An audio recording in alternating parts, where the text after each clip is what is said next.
அனைவருக்கும் வணக்கம். நாம் இந்த பதிவில் கோயம்புத்தூர்லேருந்து திருப்பதிக்கு ட்ரெயின்லேயோ அல்லது பஸ்லேயோ அல்லது தரிசனத்துக்கோ டிக்கெட்டே புக் பண்ணாமல் எப்படி போய்ட்டு வர்றது அப்படின்னு சொல்லி பார்க்க போகிறோம். இதுக்கு நீங்கள் என்ன பண்ணலான்னு கேட்டிங்கன்னா, இன்றைக்கி நீங்கள் கிளம்புறீங்க அப்படின்னா இன்றைக்கி காலையில் எஸ்இடிசியில் பஸ் புக் பண்ணிக்கலாம் கோயம்புத்தூர்லேருந்து திருப்பதிக்கு. அதோட கட்டணம் பார்த்திங்கன்னா மேக்ஸிமம் 600லேருந்து இருக்குது. பயண நேரம் பார்த்திங்கன்னா 10 hours. இதுக்கு நீங்கள் என்ன பண்ணணுன்னு கேட்டிங்கன்னா, டிஎன்எஸ்டிசின்னு சொல்லி கூகுளில் சர்ச் பண்ணுங்கள். ஃபஸ்ட்டு வரக்கூடிய அந்த வெப்சைட்டு தான் தமிழ்நாடு அரசு போக்குவரத்து கழகம், அதனுடைய வெப்சைட்டு. ஸோ அதில் நீங்கள் புக் பண்ணிக்கலாம். இன்றைக்கி காலையில் புக் பண்ணிவிட்டு இன்றைக்கி ஈவினிங்கே நீங்கள் பஸ் பிடிச்சி போக முடியும். ஸோ அதில் வந்து பார்த்திங்கன்னா கோயம்புத்தூர்லேருந்து திருப்பதிக்கு நிறைய ஆன்லைன் பஸ் வந்து அவைலபிளாக இருக்கும். அதில் என்ன பண்ணலான்னு கேட்டிங்க அப்படின்னா, சாயங்காலம் 4:30 மணிலேருந்து பஸ் இருக்குது.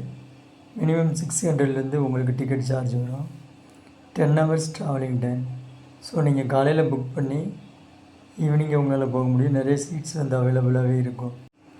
காந்திபுரம் திருவள்ளூர் பஸ் ஸ்டாண்ட்லேருந்து நீங்கள் பஸ் ஏறிக்கலாம். ஸோ அந்த பஸ் ரீச் ஆகக்கூடிய எதுன்னு கேட்டிங்கன்னா, கீழ்த்திருப்பதின்னு சொல்லக்கூடிய அந்த பஸ் ஸ்டாண்டில் போய் ரீச் ஆகும். ஸோ அங்கேருந்து நீங்கள் என்ன பண்ணிக்கலாம் அப்படின்னு கேட்டிங்க அப்படின்னா, மேல் திருப்பதி திருமலைக்கு போகக்கூடிய பஸ்ஸஸ் நிறைய அவைலபிளாக இருக்கும். ஸோ அதில் வந்து அந்த பஸ்ஸில் ஏறிக்கலாம். அது டைம் வந்து பார்த்திங்கன்னா 1 hour ட்ராவலிங் டைம். டிக்கெட் வந்து பார்த்திங்கன்னா அப் அண்ட் டவுனுக்கு ஒரு 200 சார்ஜ் பண்ணுவாங்க. ஸோ அதையும் நீங்கள் பஸ்லேயே வாங்கிக்கலாம், இல்லைன்னா போகிற வழியில் இடத்துல நிற்கும். ஸோ அங்கே எடுத்துக்கலாம். 3 நாளைக்கு வந்து உங்களுக்கு அது அவைலபிளாக இருக்கும். ஸோ இந்த பஸ்ஸு மேல் திருப்பதியில் போய் நிற்கக்கூடிய இடம் எதுன்னு பார்த்திங்கன்னா, பஸ் ஸ்டாண்டுன்னு சொல்லி இதுக்காகவே தனியாக இருக்குது. அங்கே தான் போய் நிற்கும். ஸோ அங்கேருந்து இறங்கி திருப்பி நீங்கள் இன்னொரு பஸ், அதாவது ஃப்ரீ பஸ்ஸஸ் நிறையா விட்ருக்காங்க. அந்த ஃப்ரீ பஸ்ஸஸ் வந்து கொஞ்சம் தள்ளி போய் நிற்கிற மாதிரி இருக்கும். அங்கே கேட்டிங்கன்னா சொல்லுவாங்க. ஸோ அங்கேருந்து இந்த ஃப்ரீ பஸ்ஸில் ஏறினீங்க அப்படின்னா, ஃப்ரீ தர்ஷன் ஸ்டாப்னு சொல்லி இறங்கிக்கங்க. கேட்டால் அவங்களே இறக்கி விட்ருவாங்க, ஃப்ரீ தர்ஷன் ஸ்டாப் அப்படின்னு. ஸோ அங்கே இறங்குனது பார்த்திங்கன்னா அது ஒரு ரவுண்டான சிக்னல் மாதிரி இருக்கும். அதோட ரைட் சைடில் போனீங்க அப்படின்னா செப்பல்ஸ் வைக்கக்கூடிய அறை இருக்கும். அங்கே நீங்கள் உங்கள் செப்பலை வந்து கொடுத்துட்டு டோக்கன் வாங்கிக்கலாம். ஸோ திருப்பி அந்த இடத்துக்கு லெஃப்ட் சைடு வந்தீங்க அப்படின்னா ஃப்ரீ தரிசனம் அப்படின்னு சொல்லி போர்டு வச்சுருப்பாங்க. அதுக்குள்ளே நீங்கள் அந்த கவுண்டருக்குள்ளே போய்க்கலாம். ஸோ அதில் போயிட்டே இருந்தீங்கன்னா, வாக்கிங் பண்ணிகிட்டே இருந்தீங்க அப்படின்னா தரிசன டோக்கன் வழங்கக்கூடிய ஒரு ரூம் வரும். அங்கே போய்ட்டு உங்களுடைய ஆதார் கார்டை காமிச்சிங்கன்னா அவங்க அதை பார்த்து என்ட்ரு பண்ணிவிட்டு உங்கள் டீட்டெயில்ஸை போட்டு உங்களுக்கு ஒரு டோக்கன் கொடுத்துருவாங்க, தரிசன டோக்கன் சொல்லி. அது ஃப்ரீ தான்.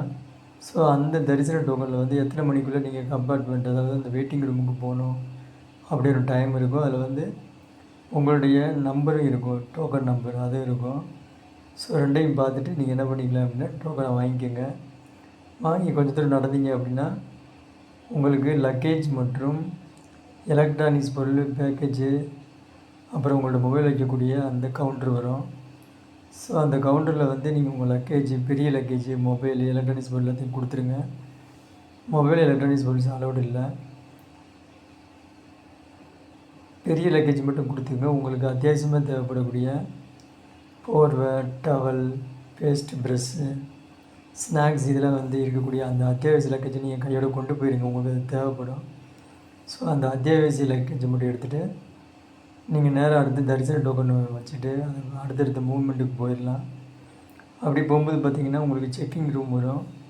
ஸோ அந்த செக்கிங் வந்து பண்ணதுக்கப்புறம் உங்கள் லக்கேஜ் செக் பண்ணிவிட்டு உங்களையும் செக் பண்ணிவிட்டு கம்பார்ட்மெண்ட் ரூமுக்கு போகக்கூடிய அந்த வெயிட்டிங் ரூம் சொல்லக்கூடிய அந்த என்ட்ரன்ஸ் உங்களை அனுப்பிச்சிடுவாங்க. ஸோ அந்த என்ட்ரன்ஸில் வந்து பார்த்திங்க அப்படின்னா போர்டு இருக்கும்.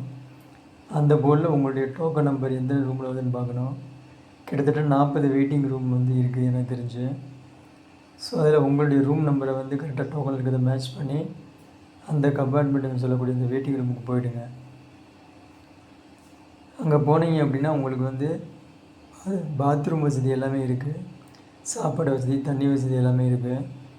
ஸோ லெஃப்ட் சைடில் வந்து பார்த்திங்க அப்படின்னா கீழே அண்டர் கிரவுண்டில் ரெஸ்ட் ரூமு, அந்த பாத்ரூம் வசதி எல்லாமே இருக்கும். அந்த வெயிட்டிங் ரூம் வந்து ஸ்டெப்ஸாக இருக்கும். அதில் உட்காந்துக்கலாம், நீங்கள் படுத்துக்கலாம், தூங்கிக்கலாம். அதே மாதிரி அண்டர் கிரவுண்டில் இன்னொரு வெயிட்டிங் ரூம் இருக்குது, அதை யூஸ் பண்ணிக்கலாம். நீங்கள் சாப்பாடு வந்து அங்கேயே கொடுத்துருவாங்க. அங்கே ஒரு கவுண்டர் இருக்குது. அந்த கவுண்டரில் வந்து சாப்பாடு 3 வேளையும் கொடுத்துருவாங்க. அப்புறம் பாலும் கொடுப்பாங்க, அதையும் வாங்கிக்கோங்க, சாப்பிட்டுக்கலாம். கோவிலேருந்து தரக்கூடிய அந்த சாப்பாடு வந்து அன்னப்பிரசாதம்னு சொல்லப்படுது. உண்மையிலே திருப்பதி பாலாஜியுடைய பிரசாதம் தான் அது, நமக்கு கிடைக்காது எங்கேயும். ஸோ அதை வாங்கி யூஸ் பண்ணிக்கோங்க, நீங்கள் சாப்பிட்டுக்கோங்க. அவ்வளோ டேஸ்ட்டாகவும் குவாலிட்டியாகவும் இருக்கும், சுத்தமாகவும் இருக்கும். ஸோ இதெல்லாம் வந்து ஒரு கொடுப்பினை வேணும், அந்த மாதிரி இருந்தால் தான் சாப்பிடவே முடியும். அங்கேயே வந்து பார்த்திங்க அப்படின்னா உங்களுக்கு தரிசனத்துக்கான நேரம் வந்து உங்களுக்கு டிவியில் அனௌன்ஸ் பண்ணிடுவாங்க. அப்படியே அனௌன்ஸ் பண்ணதுக்கப்புறம் உங்களுக்கு கம்பார்ட்மெண்ட் திறந்து விட்ருவாங்க. ஸோ இது 4 ஹவர்ஸ்லேருந்து 10 ஹவர்ஸ் எவ்வளோ நேரம்னாலும் வெயிட்டிங் ஆகலாம். அப்படி நீங்கள் போனதுக்கப்புறம் என்ன ஆகுன்னு கேட்டிங்கன்னா, போகிற வழியில் டோக்கனை ஸ்கேன் பண்ணிடுவாங்க. ஸ்கேன் பண்ணி அனுப்பிச்சதுக்கப்புறம் நீங்கள் கோவில் கருவறைக்குள்ளே என்ட்ரன்ஸ் ஆவீங்க. போகிற வழியிலேயே துலாபாரம் அதெல்லாம் லெஃப்ட் சைடில் வரும், அதெல்லாம் தரிசனம் பண்ணிக்கோங்க. கருவறைக்குள்ளே நீங்கள் போனதுமே பார்த்தீங்கன்னா பாலாஜி தரிசனம் கிடைக்கும். ஸோ அவ்வளோ நேரம் நீங்கள் வெயிட்டிங் பண்ணால் 10 ஹவர்ஸ் 1 நாள் அப்படி வெயிட்டிங் பண்ணியிருந்தீங்கன்னா அந்த கவலை எல்லாமே மறந்து போயிடும். வெங்கடாஜலபதியை நல்லபடியாக தரிசனம் பண்ணிவிட்டு வந்தீங்க அப்படின்னா பிரசாத லட்டுன்னு சொல்லி வர வழியிலே கொடுப்பாங்க, அது ஃப்ரீ தான். அதை வாங்கி சாப்பிட்டுக்குங்க. ஸோ அதை விட்டு வெளியே வந்ததுமே பார்த்தீங்கன்னா கோவில் சுற்றுப்பிரகாரத்துக்கு வந்துடுவீங்க. அங்கே தரிசன கோபுரம், அதாவது தங்க கோபுரம் தரிசனம் பண்ணிக்கோங்க. லெஃப்ட் சைடில் ஏறி நின்றீங்க, அந்த ஸ்டெப்ஸ் மேலாம் தெரியும். அதுக்கப்புறம் பார்த்திங்கன்னா கொஞ்சம் நடந்து வந்ததுமே ரைட் சைடில் திருமலை பிரதான உண்டியல் இருக்கும், அதிலே போர்டு வச்சுருப்பாங்க. 2 உண்டியல் ஒரே மாதிரி இருக்கும். அதில் வந்து பிரதான உண்டியலில் நீங்கள் காணிக்க போடணும்னா போட்டுருங்க.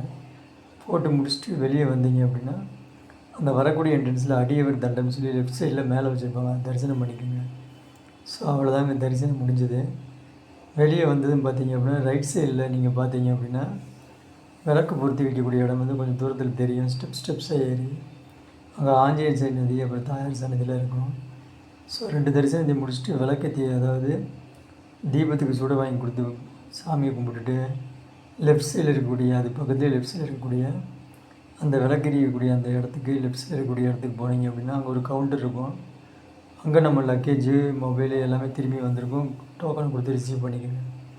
ஸோ அடுத்ததாக பார்த்திங்க அப்படின்னா லட்டு வாங்க போகணும். நம்ம லட்டு எங்கே வாங்குறோம் அப்படின்னா சாமி கும்பிட்டு வெளியே வந்தோம் இல்லையா, அந்த இடத்துலையே பார்த்திங்க அப்படின்னா உங்களுக்கு மார்க் பண்ணி அம்புக்குறி போட்டிருப்பாங்க, லட்டு வாங்கக்கூடிய இடம்னு சொல்லி. திருப்பி அதே இடத்துக்கு போனீங்க அப்படின்னா அந்த மார்க் படி பார்த்திங்க அப்படின்னா அதிலே நடந்து போங்க. கோவில் பிரகாரத்துக்கு திரும்பி போய் அந்த என்ட்ரன்ஸுக்கு போனதும் அந்த இடத்துல லட்டு வழங்கும் முறைன்னு கொடுத்துருப்பாங்க. ஸோ அது வெளியே போனீங்க அப்படின்னா லட்டு வழங்கக்கூடிய அந்த ரூம்ஸுக்கு போயிடலாம். நிறைய கவுண்டர் இருக்கும். பிளாஸ்டிக் கவர் வந்து அவங்களே போட்டு கொடுத்துருவாங்க, 5 ரூபா தான் வரும்.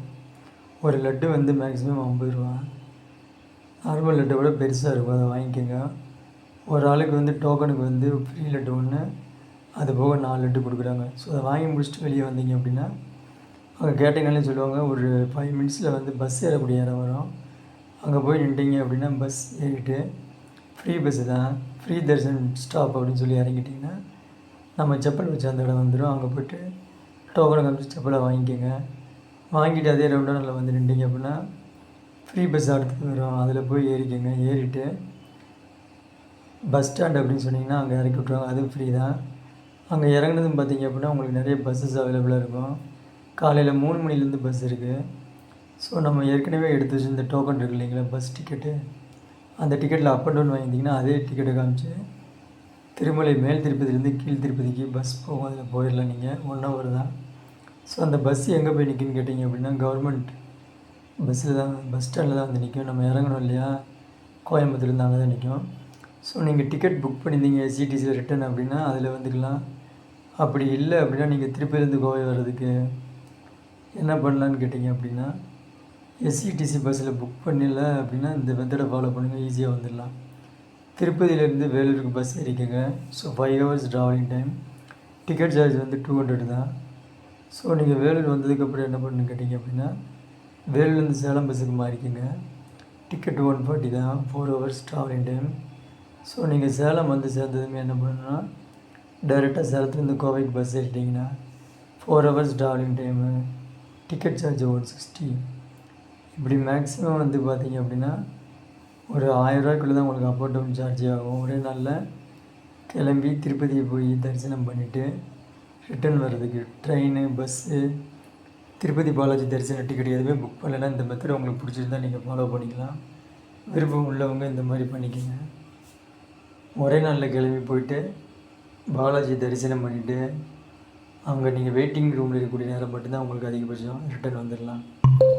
அனைவருக்கும் நன்றி, வணக்கம்.